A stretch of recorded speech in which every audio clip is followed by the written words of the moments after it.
সুপ্রিয় শিক্ষার্থী, আপনারা কেমন আছেন? আশা করি সবাই ভালো আছেন। ধারার এই অঙ্কটি এলজিইডি পরীক্ষায় এসেছিল। এই অঙ্কটি আজ আমরা দুটি নিয়মে সমাধান করার চেষ্টা করব। তার আগে বলি, যারা এখনও পর্যন্ত চ্যানেলটি সাবস্ক্রাইব করেনি, please subscribe to my channel. প্রথম নিয়মটি হলো শর্টকাট নিয়ম। পদ সংখ্যা বের করতে বলা হয়েছে, তাহলে পদ সংখ্যার একটি সূত্র হলো পদ সংখ্যা সমান সমান শেষ পদ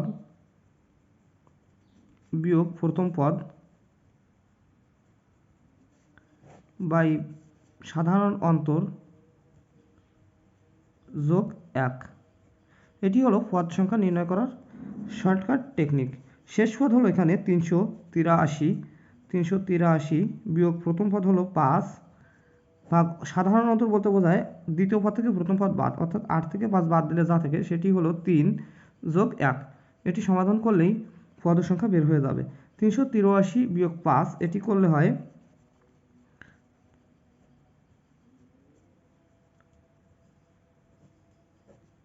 ভাগ 3 যোগ 1, এটি করলে হয় 126 যোগ 1 সমান সমান 127। এটি হলো পদ সংখ্যা। এবার বেসিক নিয়ম। বেসিক নিয়মটির সূত্র হলো a plus n minus 1 into D is equal to 383। এখানে আমাদের পদ সংখ্যা n এর মান বের করতে হবে। a হলো প্রথম পদ, অর্থাৎ প্রথম পদ হলো 5।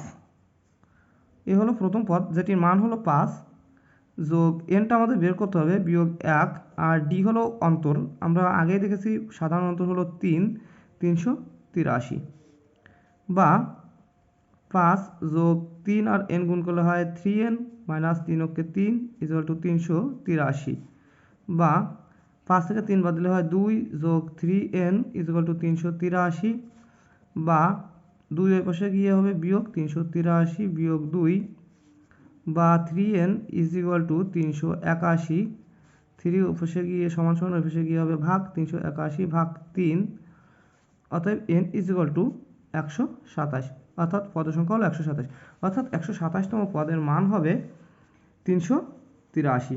আশা করি আপনারা সবাই বুঝতে পেরেছেন। Please subscribe to my channel. Thank you for the watch.